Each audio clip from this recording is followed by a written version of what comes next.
بالله من الشيطان الرجيم.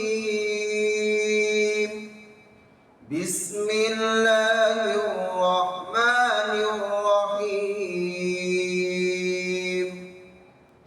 لا يكلف الله نفسا إلا وسعها، لها ما كسبت وعليها ما اكتسبت.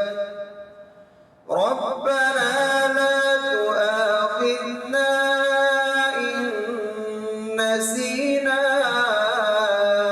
أو أخطأنا. ربنا ولا تحمل علينا إصرا كما حملته على الذين من قبلنا.